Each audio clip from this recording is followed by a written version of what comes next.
It's aiming at silencing the community, silencing dissent, making sure that people are afraid enough, that they literally stated multiple times over the past months, over the past years, we will hunt you down wherever you are. So that's a clear message to anyone seeking to leave China or already having left China, that you're not safe anywhere.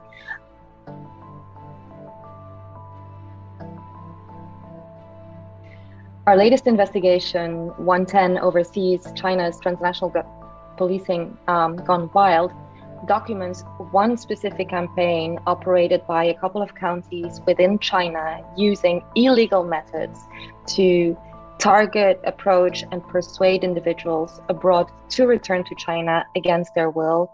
Illegal methods which included threatening, harassment of their family members, relatives back home, but also the use of individuals linked to the United Front operating in so-called overseas police stations everywhere in the world, across the 5 continents, to assist in these illegal policing operations against Chinese overseas.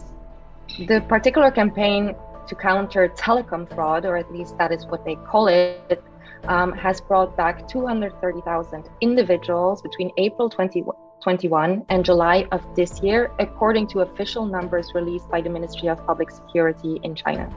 So obviously we're talking huge numbers. So we started looking into this specific campaign carried out by a couple of provinces, a couple of counties in particular. And we came across the fact that they are now, using the kind of United Front network that we know exists around the world, but that, the Ministry of Public Security, the local county public security bureaus are building on this existing framework to set up these kind of overseas, well, not kind of, literally overseas police service centers that can be used and have been used. So this is obviously completely illegal. This is no regular international police cooperation, which obviously there's very strict rules. These have been set up without any knowledge of local authorities, without any requests. I think it also shows how brazen the CCP is getting and how little regard they have, I would say, for other governments. When they talk about non-interference, this is a kind of non-interference, I guess, that the CCP likes to boast about, which obviously it's in violation of international law, it's in violation of territorial sovereignty. So on these 230,000, we don't really have an account of what happened to each individual.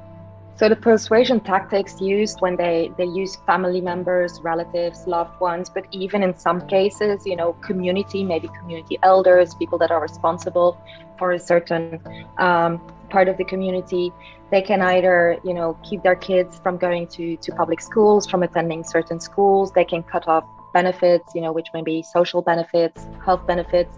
They may confiscate the properties of those people. They may confiscate maybe their bank accounts or freeze their bank accounts. People may lose their employment, be banned from certain employment. So anything really to convince them to persuade their family members or otherwise related person to come back. But in some cases it goes a lot further, and they will, interrogate people, bring people in for interrogation, maybe detain people. There's also guilt by association. There's accounts of people being actually prosecuted or arrested for the charges against their family member or the presumed charges. So this is already happening. We know these techniques are being used at all levels. I think we were a bit surprised ourselves to see that even for these kind of lower level targets, we would say, which are telecom fraud, they are using the same techniques, and they are really building this apparatus around the world, or building on, an already existing apparatus and expanding on it. We think we caught this quite at the beginning. The Fuzhou ones, for example, the one in New York, was set up, the first batch, only in January of this year. So we're really at the start of it. But we also know that they're building on an existing network of United Front work organizations. So this may escalate very quickly, if not stopped right at the beginning.